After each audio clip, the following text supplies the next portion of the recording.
What's going on, guys, and welcome back to WWE Network and Chill, where every single week I, Graham Gius and Matthews, break down all the content that I watch on the WWE Network as well as on the E Network. Today we're talking Total Bellas Season 3, Episode 9, the Paris Bachelorette Part 2, or dos, or 2, or whatever. It's 2 in French, and I don't know French. I don't know how you would pronounce that. But nonetheless, this is basically a continuation of the Bachelorette Party with the Bellas and their friends. The entire, the bridesmaids, they aren't really bridesmaids anymore, but they're all in Paris, and this is the part 2 of the episode from last week. Just to give you a heads up, guys, before we get started here, I have a bunch of Network and Chill episodes to be uploaded, either today or Thursday or Friday, so I'm probably going to put multiple videos up today. We already have a hashtag up. WrestleRant should be up by this point. This one, and also my review of Table for 3 from this past week on the network from after Raw. With Kurt Angle and Sting and Ric Flair. That was a great episode too. All that should be up today or tomorrow. I'm saving the last Network and Chill with my thoughts on the debut episode of Miz and Mrs. for Friday, so stay tuned for that.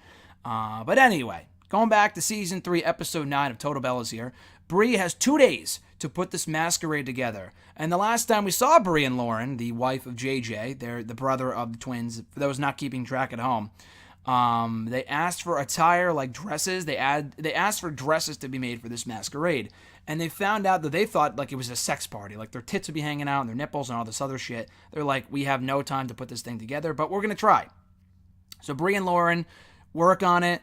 They work on their dances and getting the dresses and all this other stuff. Nikki talks about how her and John Cena miss each other, and that the time apart can sometimes, absence can cause the heart to grow fonder, and it's good to miss people, of course. But Nikki also feels that she's growing apart from John Cena, and that might be an issue as the wedding gets closer, and that she feels that John Cena has been, she's felt that she's been growing apart from John Cena during this entire wedding process. We have not seen John Cena here on the show in like 2 or 3 episodes because she's been in Paris, but he's also been busy doing his own thing, and she feels they've been growing apart recently. Anyway, so JJ gets Mama Bella out and about, away from the girls, and they're doing their own thing, but JJ feels, in typical JJ fashion, that it would be fitting / necessary to play a prank on the girls. So by doing so, they put together this whole shtick of getting masks and going to the house and finding out that it's haunted and all this other shit. So anyway, more on that later. Nikki and the girls go out for a fancy lunch, and that's where Nikki talks about feeling that she's growing apart from John Cena. And for right now, the girls don't know this. She doesn't talk about it in front of the girls. She just talks about it to the camera, and she wants to keep her emotions to herself until a little later on. So the girls go to a costume shop for dress shopping for this masquerade. They find a bunch of dresses to wear for their masquerade. JJ finds out that the basement of the chateau that the girls are living in, which I talked about earlier, is haunted. And they do that. They find out that it's haunted on their way to the chateau before they start TPing it. And the girls are having their like little party on the inside. I don't know if it's the masquerade per se, but like they're having some sort of a dinner. And on the outside at nighttime, they're very like paranoid because they have a fucking light behind them from the cameras. And they're TPing this house. They could be arrested for that. But anyway, so they TP the house on the outside. They crash the party from the basement. They try to like make it think that it's haunted by trying to like smack the floor from underneath. It's not doing anything. The girls don't even notice or don't even hear it from up above. So anyway, they crash the party. They almost scare the shit out of the girls because JJ's wearing like this burglar mask, and Mama Bella and their friend, I forgot what her name is, but they're wearing pretty cheap, dumb masks, and JJ is the only one who looks remotely scary.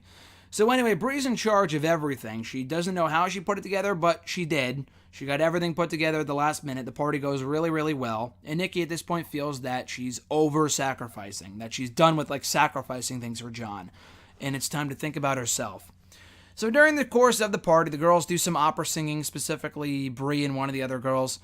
Brie brings in some male strippers who put on a show for Nikki, and they're like ripping off their pants in front of her and giving her a lap dance. And this is specifically what she said that she was not really all that interested in for her bachelorette party and coming to Paris. But, Brie probably thought otherwise because they talked about it earlier on in part 1 of this episode that, that they're over this and that they're too old for it. But apparently not. She wanted to prove that they're still fun is what the whole purpose that this served. That she's still fun, so she brought in the male strippers. and they all have a great time. Brie and Lauren dress up as mimes to close out the evening and do a whole little shtick, which makes Nikki really happy. To close out the episode, Daniel Bryan gets good news from the doctors that he has been cleared from every doctor that he's been to, including Joseph Maroon, I believe. I don't know if that's the WWE doctor, but he's not all too optimistic because he still needs to see the WWE doctor. And if the WWE doctor clears him, then he's good to go. And he talks about how it was tough to be forced to retire, and then he finds out that he's cleared. And we don't see the footage of him finding out that he's cleared. All we see is of him basically saying, I hope I'm cleared. And then the next shot that we see is of SmackDown when he came out and they broke the news of him being cleared. Now, he didn't break the news in front of the crowd. The news broke on the internet hours before. So I was kind of disappointed that there was no camera there to capture that moment. I'm sure he didn't think he'd actually be cleared, so they didn't record it or film it or whatever. But that was disappointing. I was hoping to see him in the room or him immediately after the moment finding out that he was cleared and him crying or something. But no, we get none of that. We just get footage of him talking to the fans at the start of SmackDown that night. He calls Brie after, talks to Birdie Joe and Brie, and they're so proud of him. And he says in a perfect world, he would be wrestling until he's in his 70s. I doubt that'll be the case, but you never know, Daniel Bryan. And that ends this episode on a very positive note. And we get more about his in-ring return going into the season finale on next week's episode as he steps back in the ring in time for WrestleMania. Nikki, in typical Nikki fashion, is having more regrets and second thoughts about the wedding, and we'll find out more about that. So anyway, stay tuned for that on next week's season finale of Total Bellas, which I will be talking about next week right here on the channel. So anyway, guys, be sure to like this video, drop a comment, share the video, and subscribe to the channel for more content. Like I said, we will be back and to check out more episodes of Network and Chill this week. I'm having multiple videos go up in like 1 or 2 days talking about Total Bellas, Table for Three, Ms. and Mrs. So stay tuned for that here on the channel in the coming days. But until then, guys, have a great rest of your week. I'm Graham G. Matthews, and I'll catch your ass down the road.